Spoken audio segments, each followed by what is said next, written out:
Hey everyone, this is Regina Becker. I am the ESL teacher down at Southern Elementary. Today I am making a screencast for you about sentence patterning, which is a sentence writing strategy that I teach to my beginning writers and my ELLs. So before you can begin with sentence patterning, you have to teach or review wherever you are in your instruction the following four parts of speech. So day one would be designated for nouns. Day two, you will talk about adjectives. Day three, you would talk about verbs. And then on day four, you would talk about prepositional phrases. Prepositions are important for the kids to know, but if you have not taught prepositions before, you can jump right into the prepositional phrases, because once the discussion begins about how they tell us, where something is or where something is happening, the kids really catch on fast, so no worries. Okay, so on day one, you're going to talk about nouns. I have an anchor chart that I do with my students. My anchor charts are usually always interactive, but I try to remake it digitally for the purpose of this screencast, and it's similar, but I just wanted you to basically have an idea of what it looks like. So anyway, on day one of nouns, you explain to the students what a noun is. So it can be a person, a place, a thing, or an animal. Here is what my anchor chart looks like. So what I do is I come prepared with some pictures of nouns, and as we're discussing the types of nouns, I have them help me to sort the pictures and glue them onto the anchor chart, and we label them. And then this is hung up in the classroom for them to refer to later. So after the discussion about nouns and the sort, we move to a student Freyer-ish model. So I know it's not the traditional way to use a Freyer. It's basically more like a web, but it's just easier for the kids to create it if it's in this form. So I do teach them how to fold it into quarters and then to dog ear this the center. That's the tricky part, is knowing which corner to dog ear. And then when they open it back up, I model which of the sides, or the lines rather, from the folds to trace, and then we begin with the Freyer model. So for this particular activity, I had them write the word nouns in the center, and then in each of the four quadrants, they wrote the four types of nouns, and then I had them draw a picture of each type, and some of the kids were able to label them as well. It just kind of depends on your kids and what they're capable of. So, yeah, okay. So next day you will talk about adjectives. Again, I tried to make my anchor chart digital, but basically what you're seeing is the questions that one would ask in order to brainstorm a list of adjectives about something. So here is a picture of my actual anchor chart, and I do have this done already, but what I usually do is I put up a picture of something for the students to look at, and as we are, like, it could be an animal like an elephant or giraffe or a fish or whatever, and we go through each of these questions and we answer them to brainstorm a list of adjectives that describes said picture. My anchor chart has 9 questions. I think this slide has 10, so there's one that I couldn't fit onto the chart. But anyway, you could discuss the size of things, the colors, how do things taste, for example, sour, spicy, or sweet, shapes, how does it look, so words like pretty or scary, that's why I chose those 2 pictures. How does it feel, hot and cold, but you could also talk about your actual feelings, sad, happy, surprised, okay? How does it behave? Is it slow?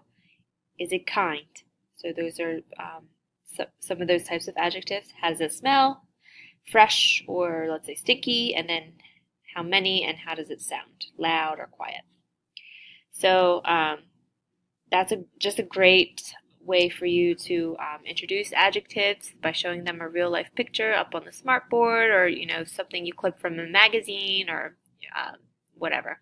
And then I have them do it again with a different picture. So this is a picture of a monkey that I stuck up on the smartboard one day, and they wrote the name of it in the center, and we brainstormed a list of adjectives to describe the monkey based on the answers to the questions from the anchor chart. Okay, so on day, where are we? 3. On day 3, you'll talk about verbs. Verbs, of course, are actions or things that we can do. Here's the anchor chart that I have prepared for the students. So we talk about verbs, we brainstorm verbs, and I add them onto the chart. And then at the bottom, we read sentences and underline the verbs that are in those sentences. Okay. We also take a look at sentences that I already wrote from this previous slide here, and I have them help me to highlight or circle the verb in those sentences. And then finally, I have them write their own sentences and circle the verbs. I guess I should have mentioned too that when we first begin talking about verbs, we do pantomiming, or Simon Says, and that's a great activation strategy as well. So, clap your hands, put your hands on your head, stand up, sit down, stomp your feet, turn around in a circle. Having them act out verbs is also very helpful. Okay, so on day 4 then, you would talk about prepositional phrases. Prepositional phrase is a group of words that tells us where something is. So I would begin this activity, here is my anchor chart, with with the prepositional phrases blank on the chart. So I draw the pictures, I have the sentence starter, and then they have to help me fill in the prepositional phrases.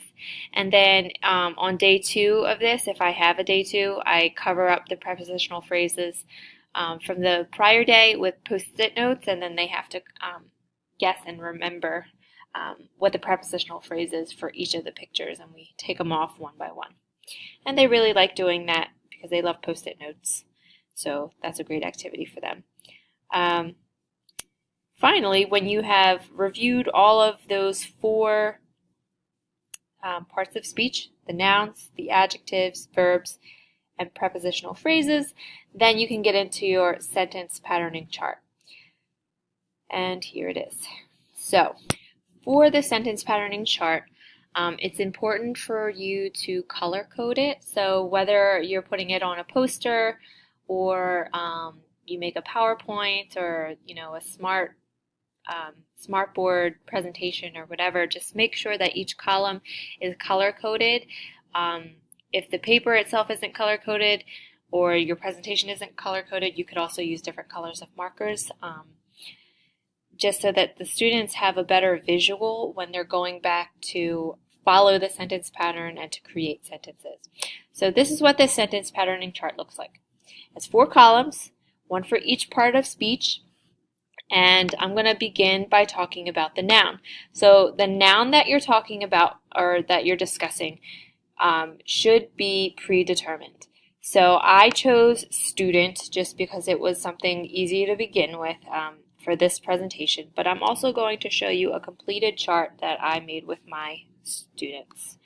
But you could use anything. Maybe you just did a whole unit about, the Arctic fox, or penguins, or I don't know, butterflies, or whatever. That can be your noun, so you can always tie it into something that the kids are learning in science, or reading class, or even social studies. So I chose student.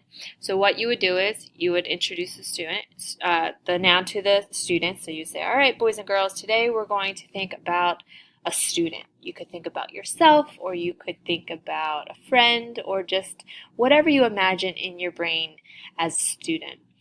And then you'll review what an adjective is, and then brainstorm a list of adjectives that could be used to describe the student. So you might say smart, or silly, or funny, or fast, or tall, or whatever. Okay, so you come up with this list of adjectives about the student.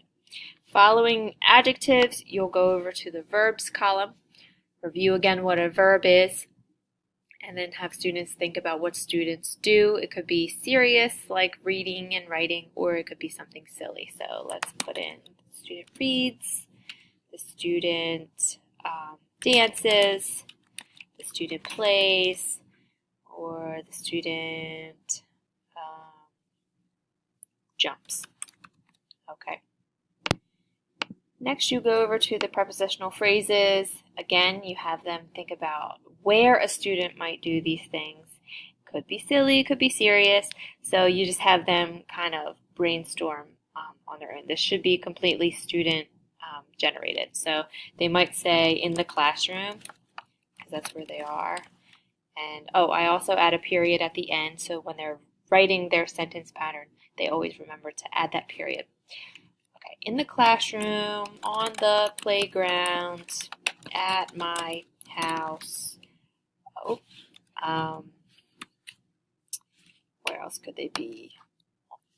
On the table. I don't know. Okay, so after you have filled out your chart with your students, you would then use some sticky notes to show different ways that you can create sentence patterns. Another important thing I forgot to mention is I write the word the on my chart. Let me just show you. So here's a chart that I actually did with my first graders. It's about pandas, and up in the top left corner is the word the, because each sentence is going to begin with the word the. Okay, so I did forget to mention that and to add it to that slide, but it is on my poster. And as you can see, I have the Post-its, so the students help me to pick different parts of speech, and then comes the fun part. So after the chart's filled in, and then you've chosen what you're going to write about, you're actually going to sing about it first, and the sentence patterns are all sung to the tune of The Farmer and the Dow.